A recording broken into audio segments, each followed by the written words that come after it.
Nós vamos ler Isaías aqui, 10, de 1 a 6, que fala assim: ai dos que decretam leis injustas, para negarem justiça aos pobres, para arrebatarem o direito aos aflitos do meu povo, a fim de despojarem as viúvas e roubarem os órfãos. Mas que fareis vós outros no dia do castigo, na calamidade que vem de longe? A quem recorrereis para obter socorro e onde deixareis a vossa glória? Nada mais vos resta fazer, senão dobrar-vos entre os prisioneiros e cair entre os mortos. Com tudo isso não se aparta a sua ira, e a mão dele continua ainda estendida. Ai da Síria, cetro da minha ira, a vara em sua mão é o instrumento do meu furor. Envio-a contra uma nação ímpia e contra o povo da minha indignação lhe dou ordens, para que dele roube a presa e lhe tome o despojo e o ponha para ser pisado aos pés como lama das ruas. Texto muito profundo. E pesado, né? Pesado, né? Realmente. Muito cuidado para não tratar as pessoas com injustiça, não é? Deus reserva uma dura condenação para os opressores. Nesse texto, Deus fala a Israel e a Síria para afirmar os benefícios da humildade e as desvantagens da arrogância. Mais tarde, quando enviou seu servo sofredor, Deus apresentou o modelo que ele espera a quem venhamos abraçar. O Messias veio para servir, não para ser servido. Vejamos como Deus chama as pessoas que são servos através dos seguintes exemplos. Então, antes da gente entrar aqui, nós vamos passar aqui para o pastor Rogerinho sobre orgulho versus humildade. Qual o time aí, Rogerinho? Tá. Rapaz, o problema não é quem está vencendo, né? O problema é quem deve estar jogando melhor. Com certeza. Porque muitas vezes essa é uma disputa que a gente, aos nossos olhos, temos dificuldade de ver. Mas aos olhos do Senhor, elas não passam despercebidas. Porque em alguns momentos nós podemos estar sendo enganados pela motivação que não é a motivação correta no coração, por sentimentos que podem não ser os sentimentos que são demonstrados, mas ao Senhor ninguém engana. O Senhor sabe exatamente qual é a motivação do coração, o Senhor sabe exatamente o sentimento que está por trás de uma determinada ação. Então, por mais que a gente consiga, não é, fazer alguma coisa sentindo uma outra completamente diferente, por mais artista, né, por mais excelente ator que a gente seja, ao Senhor nós não enganamos. Não é? Ninguém engana o Senhor. Então, isso é realmente uma situação, Guerra, que saber quem ganha e quem não ganha é difícil. Nós só vamos poder ver lá na frente os resultados. E mesmo assim, esses resultados podem não ser visíveis aos nossos olhos, né? Davi, em determinado momento, em mais de um salmo, inclusive, ele coloca a questão da recompensa do ímpio, não é? E, na realidade, ele está avaliando a bênção, entre aspas, que o ímpio aparentemente está recebendo, né? Ou o arrogante, ou o soberbo, ou o orgulhoso está recebendo, em detrimento daquele que tem sido justo, fiel e humilde diante do Senhor. Amém. Mas o Senhor levanta aqueles que se humilham e Ele abate aqueles que se exaltam. Então, de qualquer maneira, ainda que eu não saiba identificar isso, eu tenho a certeza de qual será o fim de um e o fim de outros. A participação que nós temos aqui da Elismara, do interior do Rio de Janeiro, ela diz assim: bom dia, pastores amados. Sobre o tema de hoje, escolhi ser humilde. Busco isso todos os dias. mas sofro muito também com essa postura, né? Com certeza, né? E é real, né? Isso. Mas é interessante como que Deus tem um preço. Tem um preço, mas como que o Senhor nos ensina a respeito com disso? Certeza. O modelo é Jesus, né?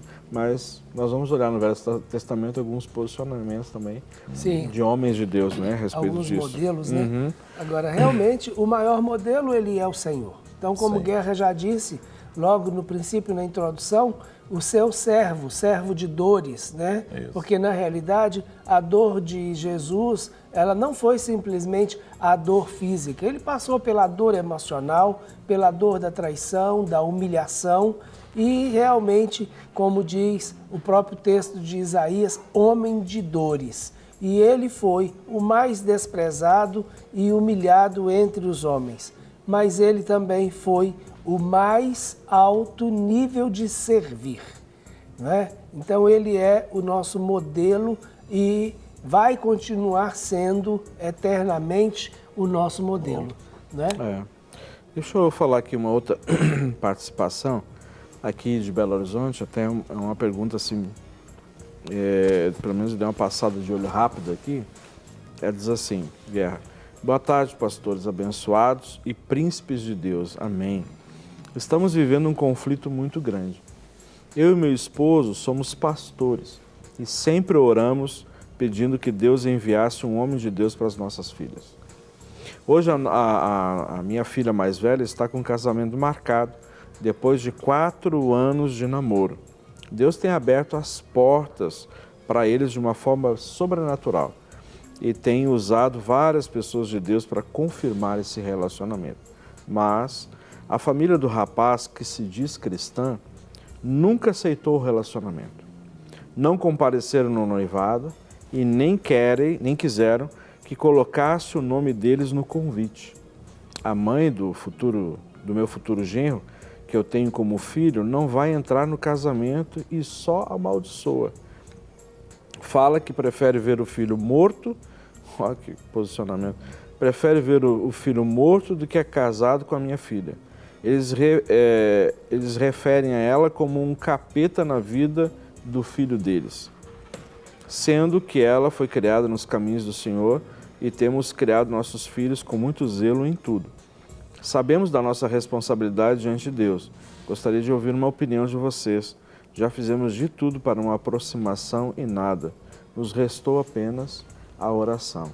Não é apenas, né? A oração é tudo, mas é uma situação bem delicada, né? Agora sim, é cristã em que sentido nessa família? Porque... realmente tem que ver que tipo de cristão que é. Porque... E também a gente precisa de saber apurar mais coisas, saber por que gerou esse problema com ela. O que gerou isso? Você entendeu? Que de repente a gente dá um conselho aí sem saber o conteúdo. Por que eles têm essa raiva dela? É isso que nós precisamos saber. Qual o conteúdo, o que aconteceu. Não é para saber o que a gente vai aconselhar, porque esse relacionamento aí, querendo ou não, ele tá com uma maldição em cima, vai ter problema. Vai ter problema. Não é?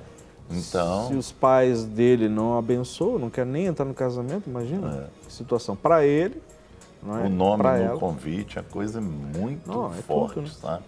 A gente precisa de saber. Ela podia mandar um e-mail para a gente explicando a história. Um pouco mais, contando mais detalhes, a história, para a gente ter uma noção, para a gente saber o que pode responder para você.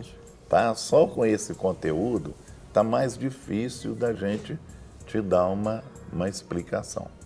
Tá bom? Então, manda um e-mail para a gente explicando a história, o porquê, que tipo de cristão que eles são, qual a igreja que eles frequentam, para a gente ter uma noção, para fazer um balanço aí, para a gente ver, né? Dar uma informação mais concreta. Exatamente. Tem uma outra questão interessante, Guerra, que leva muitas vezes uma família a tomar um posicionamento desse tipo, né, tão extremo desse jeito. Sim. é quando há uma outra visão para o filho Sim. que não seja essa pessoa. Então, uma outra coisa que deve, né, podemos pode pensar ser a mãe será dele, né? que ela idealizou um casamento dele com uma outra pessoa, né, e ele não quis essa outra pessoa, e aí ela transfere a rejeição dele para aquela que ela idealizou. Para quem? Para o filho? Com certeza que não, né? Para outra que vem assumir o lugar daquela que ela tinha construído uma imagem de nora. E tem um outro aspecto também, né? Se a mãe dele é uma mãe, aquelas possessivas, dominadoras, né? Então, assim, e de repente vê que está perdendo o filho, até porque, de repente, a futura esposa também tem um temperamento mais forte, isso vai gerar conflito. Vai gerar conflito. Então, por isso que precisamos saber verdadeiramente os detalhes, mais detalhes, né, sobre isso. A graça e a paz do Senhor, meus queridos, gostaria que orasse pela minha família. Deus os abençoe. Meu nome é Vanessa, Vanessa DDD 81. Ok, Vanessa, vamos orar por você, sim, pela sua família. Pastores, depois que eu pedi oração para a Cláudia, ela melhorou, graças a Deus. Nós temos que ter fé que Deus dá a obra, amém? Eu agradeço vocês pela oração, não perca o seu programa, amém? A Ivani, amém, Ivani? Ivani aqui de Belo Horizonte, eu acho que é. E aí, Guerra? Olha, nós temos aqui Abraão, chamado servo de Deus. Eu queria ler o versículo aqui, porque eu achei muito profundo isso. Gênesis 26, 24, fala assim, ó. Na mesma noite lhe apareceu o Senhor e disse: Eu sou o Deus de Abraão, teu pai. Não temas, porque eu sou contigo. Abençoar-te-ei e multiplicarei a sua descendência por amor de Abraão, meu servo. Amém. Aí você vê que tremendo, né? O Senhor reconheceu Abraão como servo dele. Não é? Olha, isso é muito profundo que eu vejo assim, esse primeiro tópico aqui, que depois o pastor Rogerinho, que já está doido para explicar aqui, vai explicar para nós. Já. Está até esfregando as mãos já. Não é profundo isso? Guerra, e nós vamos ver essa questão de ser servo de Deus em mais outros exemplos hoje. E começamos com Abraão, e aí nós temos nesse texto uma coisa muito interessante, que porque Abraão foi reconhecido, ou teve o seu serviço para Deus reconhecido pelo próprio Deus. Eu acho que esse é o ponto, né? Então é Deus que diz: Abraão, meu servo. E porque Abraão foi servo de Deus, Deus agora estava fazendo com que os filhos de Abraão recebessem a recompensa do serviço que Abraão prestou. Então, como a gente estava até falando agora há pouco, né, que muitas vezes a gente não tem uma visão exata do fruto da humildade e do serviço. Mas Deus não vai deixar que a humildade seja reconhecida, ainda que seja na nossa descendência. Né? Então, Abraão, ele pode não ter ouvido que Deus o considerava servo, mas o filho de Abraão ouviu. Exatamente. Não é? Com certeza. E todos os outros filhos de Abraão ouviram, né? Porque ficou registrado para que nós soubéssemos que Abraão foi reconhecido por Deus como servo de Deus. Ok. Temos uma outra participação aqui, DDD 81, Caruaru, Pernambuco. Graça e paz, meu nome é Elias, estou assistindo o programa que é uma bênção para as nossas vidas. Amém. Ô Elias, um grande abraço aí, viu, Caruaru. Você conheceu Caruaru? Passei por lá. Não tô falando. Eu te falei. Ainda não tive privilégio, não, mas... Pastor Rogerinho Já perambulou. tem muito tempo, viu? Já tem uns 30 anos. Já rodou o Brasil. Foi, mas esteve lá. Pisou Quem naquela... o Brasil, Alves Caval, depois Rogerinho. Não é bom não, viu? Graças a Deus, né? Mas já tive em Cabralha também. Já. Viu, Aí, ó. Tô te falando. A paz, meus amados pastores, assisto todos os dias esse programa. Manda um abraço para minha igreja missionária Resgatando Vidas. Minha pastora é Neuza. Sou Isabel, de Paraíba do Sul. Olha Paraíba do Sul, ó. Paraíba do Sul, Diz para o pastor Rogerinho que acho ele muito divertido. Aí, Tá Obrigado. vendo? é o cara. Agora mais a gente descobriu o Brasil. Pois é, desse jeito. Desse jeito. Grande abraço aí para Paraíba do Sul, viu? Deus abençoe vocês, queridos. Amém. Foi muito bom o tempo que nós passamos por aí. Boa tarde, irmãos, pastores. Ontem perguntei sobre maldição. Eu lembro disso, né? Você lembra disso, pastor? O que é maldição? Sem causa ou com causa? Aliás, na realidade, ele fez uma outra pergunta, né? E depois ele perguntou isso, mas nós não tivemos tempo hábil para responder. Então, a pergunta dele é exatamente isso. Ontem eu perguntei sobre maldição. Tenho dúvidas sobre o que é uma maldição com causa ou sem causa, né? Desculpa estar fora do tempo. Olha, o que gera a maldição? Então, primeiro a gente precisa entender dois conceitos que eles são extremamente importantes, embora sejam antagônicos. Um deles é a bênção, né? A outra é a maldição. Então, a bênção é quando nós recebemos o bom de Deus. Vamos dizer assim, é quando nós somos gratificados por algo que fazemos e que é benéfico, tá certo? A maldição é o contrário, é aquilo que nós recebemos quando fazemos alguma coisa má. Então vamos pensar em duas coisas distintas. A obediência. A obediência, ela gera bênção. Consequentemente, a desobediência, ela vai gerar maldição. A primeira referência que nós temos para maldição no contexto bíblico é exatamente em Gênesis capítulo 3, onde é configurado um ato de desobediência. Então ali, por causa da desobediência do homem, nós temos consequências que Deus estabeleceu como princípios. Então, consequência da desobediência é aquilo que nós chamamos de maldição. Então, a terra teve consequências, o homem teve consequências, a mulher teve consequências, não é? Então, a serpente teve consequências, o próprio Satanás também teve consequências. Então, essas consequências da desobediência é o que nós normalmente chamamos de maldição. Agora, o que seria uma maldição sem causa? Maldição sem causa é aquela maldição que ela vem, mas que não foi gerado por um ato de desobediência. Então, essa maldição, ela não se estabelece. Por quê? Porque ela não tem um fundamento que é um ato de desobediência. Então, maldição sem causa é aquela maldição ou aquela consequência que normalmente é estabelecida sobre nós, mas nós não temos que ter esse ato, essa consequência, porque não cometemos um ato de desobediência, tá certo?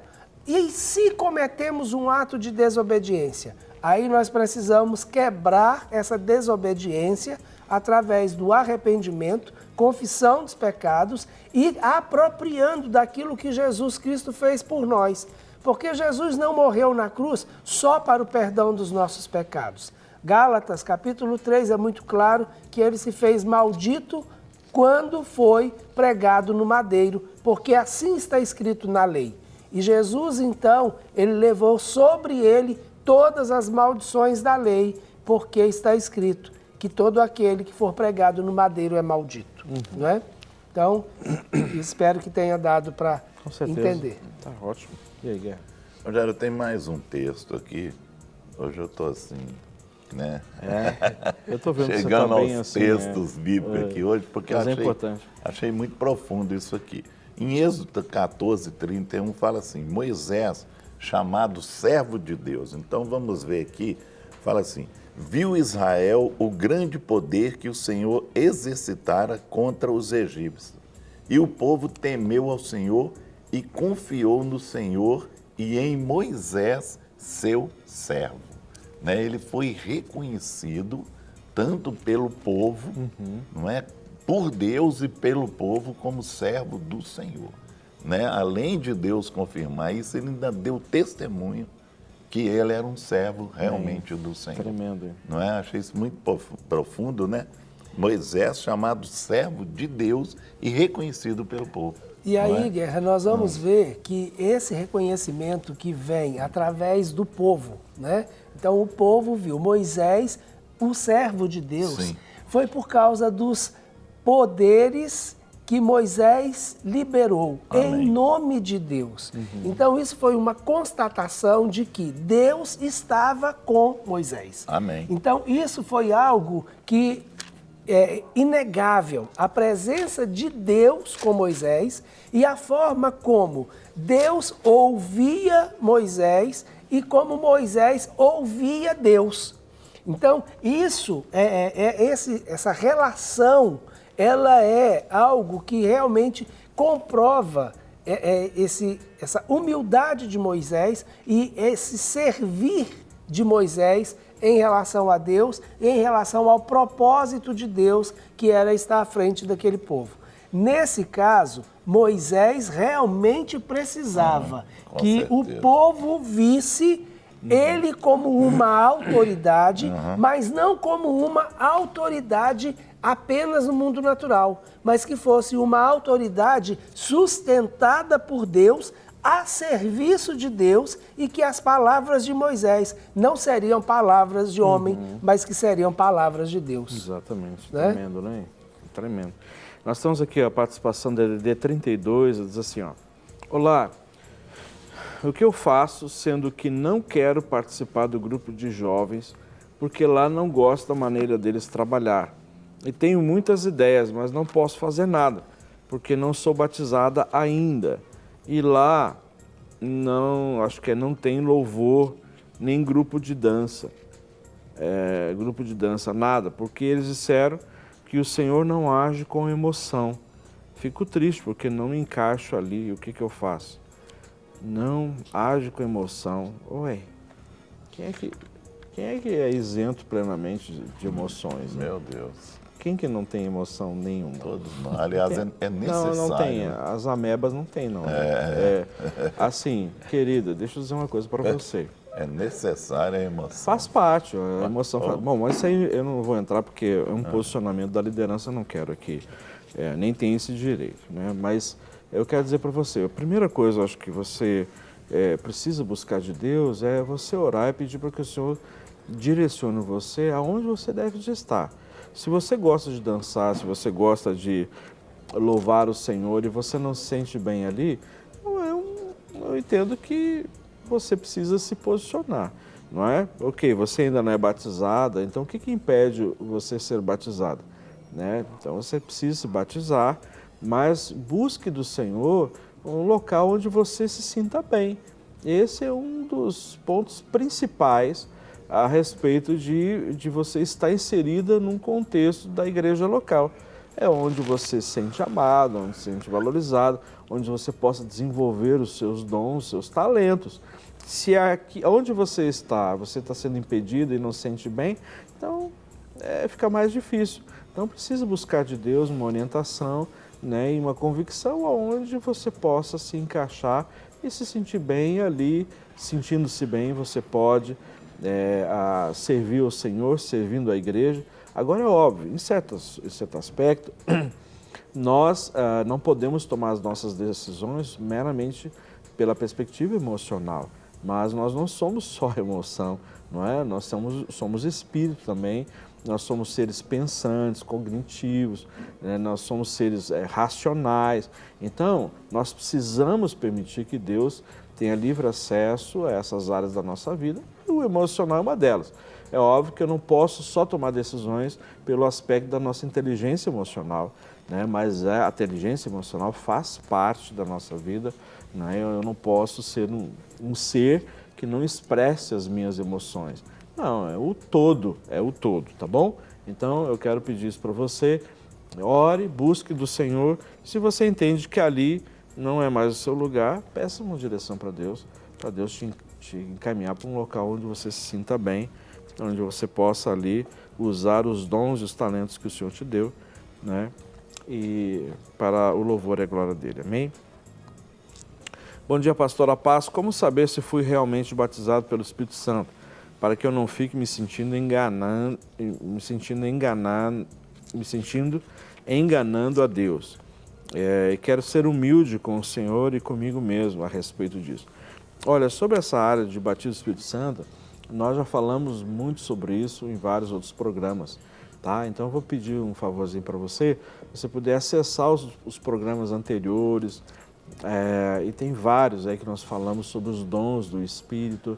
Então ali está muito bem explicado sobre essa questão do Espírito Santo, como você ter convicção de que foi batizado ou não, né? Quais são as testificações disso na sua vida, tá joia? Então faz isso, acesse o site aqui da Rede Super, ou você entre pelo YouTube e digite lá de tudo um pouco Clínica da Alma, e você vai ter a relação ali dos programas. São quase 3 anos de programas assim diários, né, de segunda a sexta-feira, e muitos deles nós falamos sobre isso, tá joia? Eu queria só acrescentar, Rogério, que Sim. Você não engana Deus. Então você não precisa ter essa preocupação, não é? Verdade. Principalmente com relação a alguma coisa que é Deus quem dá. Então o Espírito, ele vem à medida que ele quer e quando ele quer, da maneira que ele quer, e o Espírito de Deus, com certeza, ele pode. A gente pode até ter dúvidas, mas Deus não tem dúvida nenhuma sobre a quantidade dele que ele já liberou sobre você. Não tenha essa preocupação, ok? Aqui o DDD 31 diz assim, ó: bom dia, paz do Senhor. Como entender a diferença entre humildade e submissão? Pois no meu setor de trabalho, as pessoas gostam muito de pisar nas pessoas, e como eu devo ser humilde sem ser submissa? É a Daniela aqui de Belo Horizonte. É uma pergunta boa, né? Porque...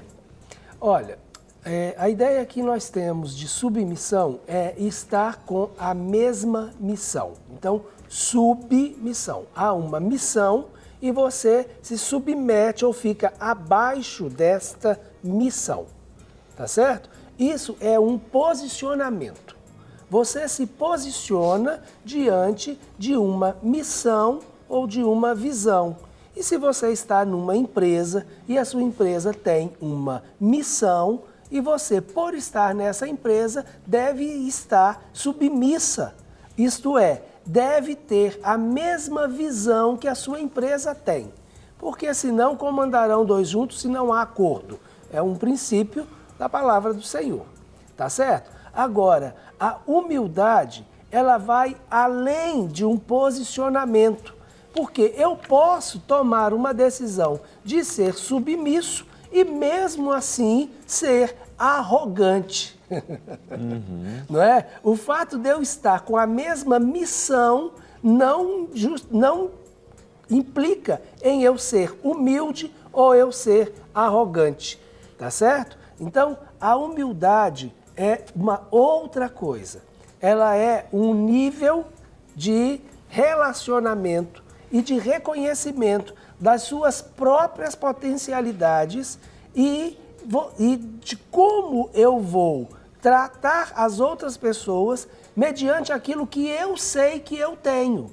Uma outra ideia errada de humildade... Desculpa, Rogério, mas eu acho que a humildade, eu acho que principalmente no meu entendimento, está diretamente relacionado à questão da identidade. Com certeza. A saber quem eu sou. Quem eu sou. No momento que eu sei quem eu sou... E que não preciso provar mais nada para ninguém. e nem usar as outras pessoas para querer demonstrar aquilo que eu não sou. Exatamente. Não é? Eu conheço os meus limites, conheço quem eu sou. Está muito mais ligado com uma crença de identidade, não é? E uma coisa que a gente também vale ressaltar é que as pessoas normalmente confundem a humildade com a aparência ou mesmo com pobreza, não é? Tem muito rico orgulhoso. É fato. E também tem muito pobre orgulhoso. É verdade. Não é? Agora, o pobre, ele é orgulhoso até da sua pobreza. E esse é um dos motivos pelos quais ele continua pobre, não é? Tem orgulho de ser pobre. Tem orgulho de ser pobre. Tem orgulho de ser pobre. Aí então, né? ser humilde não significa vestir mal, não significa andar sujo, não significa andar de cabeça baixa, não. Não é? Então, ser humilde é saber quem você é, as suas limitações e como você vai tratar os outros de acordo com aquilo que você realmente é. Amém. Rogério, nós temos aqui em Êxodo 33:11, que Josué é chamado servo de Moisés, né? Vamos ler o texto aqui. Falava o Senhor a Moisés face a face, como qualquer fala a seu amigo. Então voltava Moisés para Arraial, porém o moço Josué, seu servidor, filho de Num, não se apartava da tenda. Então nós temos aqui Josué, ele chamado servo de Moisés. Ele honrava Moisés. No entanto, a missão que foi dada a ele, não é, foi substituir Moisés na hora necessária, porque Deus reconheceu Josué na humildade dele referente a Moisés. E ele reconheceu em Moisés um líder que ele poderia servir de coração, porque era chamado também de amigo de Deus. Então, muitas vezes, né, nós servimos a um líder que a gente sabe que ele honra, que ele é de Deus. Isso é muito importante. Né? Eu acho isso tão bacana, porque a primeira vez que eu vi uma mensagem que alguém trabalhou essa questão de liderança e de ser servo, né? Ele diz assim, olha, se você não soube ser um servo, ou seja, digno, vai ser difícil você ser um líder digno, porque você não soube servir. Aí nós temos o exemplo de alguém que sabia ser servo, servir Moisés todo o tempo, e aí quando foi colocado como líder, poder entender essa perspectiva, não é? Então é algo fantástico isso. Muito profundo. E isso nós vamos ver exatamente a questão da pergunta. Sim. Josué, ele não foi só humilde, ele também foi submisso. Com certeza. Tanto é que ele teve condições de concluir a missão de Moisés. Então Josué tinha a mesma missão que Moisés tinha. Então ele foi submisso. E Deus viu a humildade dele, por quê? Porque ele tinha prazer em servir. O texto é muito claro, ele não se apartava, não é? Não deixava ele, aonde ele estava, ele Agora, ele se estava, você parar para pensar, só Josué e Calebe é que não ficaram no deserto. Quantas vezes você acha que Josué deve ter sido chamado de puxa-saco de Moisés? Isso aí foi. Com certeza. Não é? Muitas vezes. Mas né? ele sabia qual era a sua missão. Sim. E estar na posição de servir a Moisés, para ele era mais importante. Então, ele sabia que ele não estava bajulando, que ele não estava fazendo por troca, que ele estava fazendo pelo prazer de servir e pelo reconhecimento que ele tinha da missão e da autoridade que estava sobre Moisés. Verdade. Né? Maravilhoso. Né? Olha só, nós temos aqui um testemunho bacana, lá de Caratinga, e diz assim, bom dia, pastores, hoje eu não quero perguntar nada. Só quero agradecer a vocês pela bênção que são em nossas manhãs. Assisto todos os dias. E eu gostaria de agradecer a vida do pastor Guerra, pois 2 vezes eu mandei uma mensagem para vocês sobre uma luta que eu estava travando sobre o medo. E ele, com as suas palavras, conseguiu me ajudar e hoje estou livre dos pensamentos que eu estava sofrendo. Amém. Eu ficava sofrendo muito, achando que Deus iria tirar a minha filha de mim. Coloquei isso na cabeça, achando que era meu processo na vida espiritual. Mas graças a Deus, hoje estou liberta e foi Deus que colocou palavras na boca do pastor Guerra. Esse é meu testemunho. Amo vocês, que Jesus continue abençoando vocês três. Sou de Caratinga, Minas Gerais. Amém. Amém. Tremendo, Eu né? lembro, né, quando ela ligou essa questão do medo da filha. Amém. Realmente, glória a Deus, né? Nós louvamos a Deus que te amém. alcançou e você recebeu, né? Que importante também é um ato de humildade que você fez. Não é? Olha, é um ato de humildade em receber aquilo que foi falado. E quando a gente recebe, nesse ato de humildade, e coloca em prática, Deus vai e abençoa. Não é? Reconhecer as próprias lutas e Não dificuldades é um ato de humildade. ato de humildade, né? Eu acho. Muito bênção mesmo.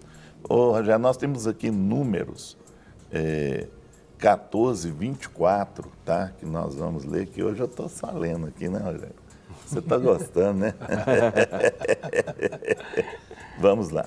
Porém, o meu servo Caleb, visto que nele houve outro espírito e perseverou em seguir-me, eu farei entrar na terra que espiou e a sua descendência a possuirá. Olha para você ver, né? Nós temos aqui Caleb chamado servo de Deus. Tremendo. Não é? Pela postura que ele teve, pelo que ele caminhou, né? E pela a fé que ele teve, voltando lá, os 12 espias, né? Que ele e Josué reconheceram que Deus é que ia dar vitória a eles. Amém. Nesse ato de humildade, ele entrou na terra de Canaã. Olha você vê, né? Que presente. Só entraram os dois servos, Só os dois, né? né? Um servo de Deus e o outro servo de Moisés. Olha, já vê aqui que vale a pena ser Vale a servo, pena né? ser Vale servo. a pena, viu? Né? Receba isso aí que vale a pena ser servo, viu? E uma outra Né? coisa que me chama muita atenção aí nesse texto e fala a respeito de Caleb, Guerra, Sim. é quando Deus fala que em Caleb havia um espírito diferente. Sim, com Então, certeza. esse espírito diferente fazia de Caleb ser uma pessoa diferente de todos os outros da sua geração. E em Caleb havia um espírito diferente, o espírito de Deus. Esse espírito diferente nos leva a servir. Com É o certeza. mesmo espírito que estava em Cristo Jesus, por isso ele serviu. Né? Então, em Caleb havia o Espírito de Deus, havia um espírito diferente, diferente do espírito de murmuração, diferente do espírito de contenda, de confusão. Em Caleb havia um espírito de serviço, de gratidão, um espírito que sustentava a sua fé. Então, realmente vale a pena ter essa porção de espírito dentro de nós. Glória a Deus. Eu estou recebendo informação aqui pela nossa produção, Guerra, que um casal que esteve na Clínica Dalma nesse final de semana, lá aquele casal de Goiás, vocês lembram? tem sei. O casal de Goiás. Eles ligaram para a rádio ontem, agradecendo muito a Deus pela Clínica Dalma, e porque eles ouviram, através da rádio, o anúncio do evento. Do evento, Olha que legal, lá em Goiás. Legal. Ó. E aí, através da divulgação na rádio, eles se interessaram e vieram, né? E agradecendo a Deus pela rádio também ter divulgado, tudo que benção, Amém, né? glória Eu não a sabia Deus. que tinha sido através da rádio, né? Olha que benção. E às vezes a gente pensa que é ou através da TV, ou indicação do boca a boca, né? Que o pessoal faz, ou no boletim da nossa igreja e tudo, né? Mas glória a Deus. Eu lembro, só não estou lembrando o nome do casal, mas que Deus abençoe. Eu lembro dos dois, deles, que Deus lembro, sim. abençoe vocês ricamente, viu? Graças a Deus por esses testemunhos. Amém. Amém. Oi, a paz do Senhor. Meu nome é Luiz. A Bíblia diz que a separação só pode por adultério, correto?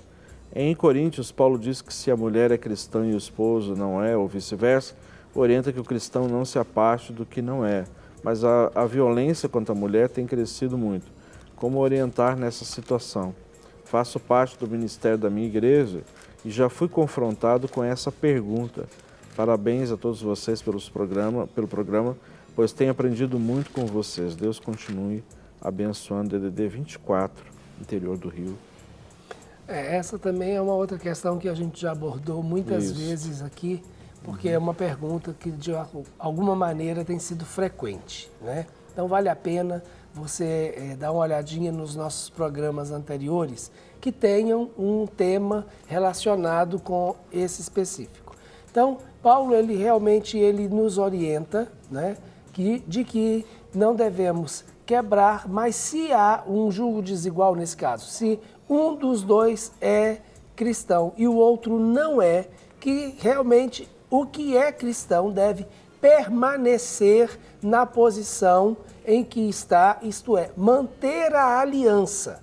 Não é? Então, nós que somos cristãos, o testemunho de Cristo em nós nos leva a manter a aliança que nós estabelecemos.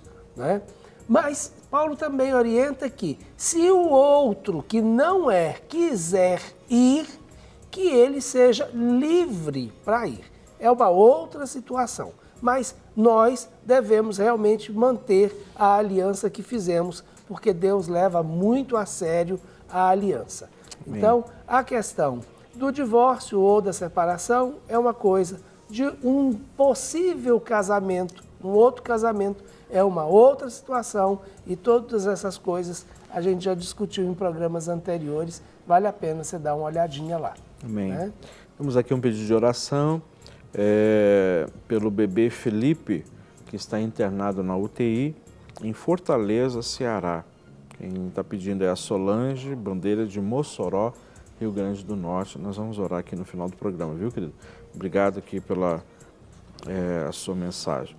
Paz, pastores, gostaria de saber como lidar com minha filha que não é cristã. Ela é mãe solteira e ela não mora comigo. Ela vive nas festas e não quer nenhum compromisso com o Senhor. Eu sou cristã, eu sou do Espírito Santo. E aí, Guerra, o que você acha? Hoje é só um caso aqui, contar rapidinho aqui, de um rapaz que ele estava envolvido no meio de marginalidade aí, e a mãe dele orava por ele. E um dia ele numa situação lá que estava uma turma muito grande e houve um tiroteio e ele ficou debaixo de uma pessoa que morreu, ficou em cima dele. Então não conseguiram alcançar ele. Sim. E quando ele saiu dali, ele correu, e quando ele chegou em casa, a mãe dele estava de joelho orando para ele. Ela estava intercedendo para ele. Então, eu dou o mesmo conselho a essa mãe. Você entendeu? Orar pela filha, que é o melhor meio que tem de alcançar uma que ela não é cristã. Primeiro, você ora para... Né, se você não pode chegar perto e falar que talvez ela não vai aceitar, ore para que Deus levante alguém que chegue até ela e pregue para ela. Né? Ore, fala assim, né? Dobra seu joelho. Eu acho que o melhor que você tem que fazer agora é oração. Igual a mãe desse rapaz orou, e ele chegou e ele viu a mãe dele de joelho ali, e ali ele cedeu, entregou o coração dele para Jesus. Eu creio que o que você tem que fazer agora é orar pela sua filha. Não é a oração, é o melhor que tem que fazer. Ok. Amém? Nós temos aqui um outro pedido de oração da Débora, DDD 65. Ela pede oração pelo casamento e também pela sua vida conjugal e pelo seu marido e os 3 filhos que ela tem. Nós vamos orar aqui no final do programa, viu? Ela não se identifica. A paz do Senhor, amados, vocês 3 são uma bênção na vida das pessoas, e em especial o pastor Rogerinho. Ele transmite paz. Amém. Quando fala. Estou desempregado há 2 meses e sexta-feira passada recebi 2 propostas de emprego e não sei qual delas aceitar. É a Maria José Freitas, de Ribeirão, Pernambuco. Inclusive, eu já tinha falado com vocês pedindo orações para abrir uma porta de emprego. Olha que benção, abriram 2. Né? Deus está te dando a oportunidade de escolha. Né? Que benção. Só um recado para ele, quem transmite paz não é só quando fala, não. É verdade. Quando convive com ele também. É verdade. Quando você está com ele, você caminha com ele transmite paz também. Graças a Deus, é verdade. É só quando fala, não. Amém. Nas atitudes, tudo, ele transmite paz, tá? Paz, irmãos, amados, DDD 83, A alegria de vocês nos contagia. Amém. Deus abençoe cada dia mais. É a Bárbara de João Pessoa. Amém. Não é? Paraíba. Uau. Mais uma aqui, queridos pastores. Tem um amigo que está hoje servindo a Deus, mas no passado ele cometeu alguns, não diz o que é, e ele é procurado, da justiça. Ele deve esperar que Deus fale com ele para não sei o que, ou ele deve se entregar à paz. Ah, minha irmã, aí aqui é uma decisão pessoal, ele tem que buscar do Senhor. Agora, se existe situações que ele precisa acertar com a justiça, ele vai ter que acertar, obviamente, né? Se exige um conserto, precisa fazer o conserto. Mesmo que hoje ele é uma nova criatura, se converteu, e isso são consequências dos seus atos do passado. Então, no meu entendimento, ele deve buscar um advogado, se inteirar desse aspecto, conversar com alguém que conheça essa área da justiça e ver qual é a melhor forma de resolver a situação. Não é? Então, se ele entende que ele tem culpa, tem participação nessas situações que ele se envolveu, não sei quais são, então eu entendo que ele precisa buscar uma ajuda competente nessa área da justiça, né? E então aí tomar as medidas para poder fazer isso de uma forma correta, não é? Se se entregar, ele vai ter que se entregar, né? Porque senão ele vai continuar sendo procurado e por não se entregar, vai talvez sofrer maiores sanções por causa disso. Mas é o que eu falo, ele precisa buscar uma orientação de pessoas competentes para ajudá-lo nesse processo. Olha, nós temos aqui, assim, sobre Samuel, chamado servo de Deus. Em 1 Samuel 3:9, fala assim: por isso Eli disse a Samuel, vai deitar-te, se alguém te chamar dirás, fala, Senhor, porque o teu servo ouve. E foi Samuel para o seu lugar e se deitou. Eu já estudei muito sobre Samuel e é um exemplo para a gente, assim, na questão de profeta, que é um homem de Deus que desde o início até a morte dele, ele honrou a Deus com excelência. Uhum. Então é um servo do Senhor assim, e você pode ver todas as profecias de Samuel se cumpriram, né? Então, como que esse homem foi servo de Deus, como que ele honrou o chamado de Deus para a vida dele. Então, Eli já reconhecia Samuel como servo, porque ele serviu Eli e Eli falou, vai, e quando o Senhor chamar, fala, o teu servo, porque Elias reconheceu que realmente ele era um servo. E realmente é um exemplo para a gente muito grande, o profeta Samuel. E é interessante, Guerra, que dentre todos esses que a gente viu, esse é o primeiro que se coloca como servo. Sim. Né? E realmente é exatamente isso que Samuel fez. Quando o Senhor o chamou de novo, ele, atento à orientação de Eli, ele falou, fala, Senhor, que o teu servo ouve. Então, essa posição de Samuel em servir. E aí tem uma coisa interessante que você colocou e que vale a pena ressaltar, que assim como ele serviu a Eli, ele serviu a Deus. E todos os momentos em que ele ficou entre o servir a Deus e o servir a Eli, isto é, agradar a Deus ou agradar a Eli, ele fez a opção de agradar a Deus. Né? Com certeza. E como, né? Até mesmo para dizer para Eli aquilo que Eli sabia que era verdade, mas que não seria o que Eli queria escutar. Com certeza. Nós temos um outro servo aqui, que é Davi. Davi chamado servo de Saul. Não é? Nós vemos aqui um servo que passou por situações difíceis com Saul e ainda honrou Saul dentro de uma perseguição, enxergando Saul como ungido e enxergando o seu lugar onde Deus o colocou. Então, é um servo que estava diante de uma situação difícil, a questão de Davi. Olha. Sim. não é? E é interessante que agora a gente pode fazer um paralelo entre Sim. Josué e Moisés, né? E Davi e Saul. Sim. Então, Josué foi servo de Moisés, Davi foi servo de Saul. Os dois deram continuidade à obra do seu Senhor. Sim. Né? Josué deu continuidade à obra de Moisés, assim como Davi sucedeu o trono de Saul, dando continuidade à obra de Saul. Agora, há uma diferença muito importante. Ser servo de Moisés era uma coisa.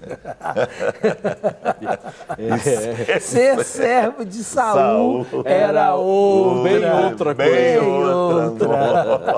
Verdade. Não era fácil, não. viu? Por isso que Deus fala a respeito de Davi o que ele não falou a respeito de nenhum outro. com Não é? certeza. Que Davi tinha um coração segundo o coração Por isso que eu digo, de o Deus. pessoal fala assim, mas esse ministério de libertação não é tão novo, tão recente. Não, a gente olhar para Davi, fazia o trabalho de libertação ali, Sim. expulsar os demônios, tinha que pegar o violão, Tocava a harpa, é. né? Sai de Saul, sai de Saul. Sai capeta, sai capeta, sai. Não é fácil, não. Não, realmente não é. Não era, não. É, Jesus. Vai lá, Guerra. Vamos lá. Elias, chamado servo de Deus, está lá em 2 Reis 9:36, que Elias foi chamado também servo de Deus. Então nós temos aqui um grande homem de Deus também, que fez proezas, fez tantas coisas que Deus levou ele para si, né? Rebatou Elias numa carruagem de fogo. Então nós vemos aqui como que o Senhor amou Elias, como o Senhor enxergou Elias como servo, não é? É tremendo. E o que Elias fez também, né, no povo de Israel, as proezas que Elias fez, a fé de Elias. Então a gente vê, né, muita coisa assim Elias, na questão de Elias, né?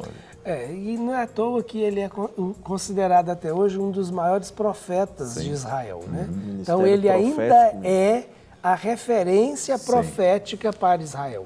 Elias é essa referência, né? Tanto é que ele vai ser citado mais à frente, né, como profeta. A unção de Elias vai ser algo que vai ser realmente lembrado muitas vezes, né? E há uma promessa ainda sobre Elias que vem para nós no tempo da graça através do Senhor Jesus. Né? Então, João Batista, ele era alguém que estava sendo como uma referência de Elias. Então, isso é algo que faz muita diferença. E eu acho que podia fechar o último. Nós temos Isaías, chamado servo de Deus, também, que é indiscutível. Não, aí fechou com chave de ouro. Fechou com chave de ouro, né? Isaías é incrível. Isaías, né, as profecias de Isaías, a profundidade, a experiência dele com Deus, né, são coisas assim, bem profundas, e foi chamado servo do Senhor. E é bom a gente fechar com Isaías, porque aí a gente vai exatamente no tema central hoje, humildade. Sim, com certeza. Isaías, ele foi chamado servo de Deus, mas o primeiro passo de Isaías foi se humilhar, vendo quem ele realmente é e quem Deus era. Foi tremendo, então, né? a base da humildade é a identidade. Isaías viu quem ele era e viu quem era Deus. E isso fez toda a diferença na vida dele. Tremendo. Para receber todas as novidades do canal, inscreva-se. E se curtir o vídeo, clique em gostei. Aproveite para acompanhar a Rede Super nas redes sociais.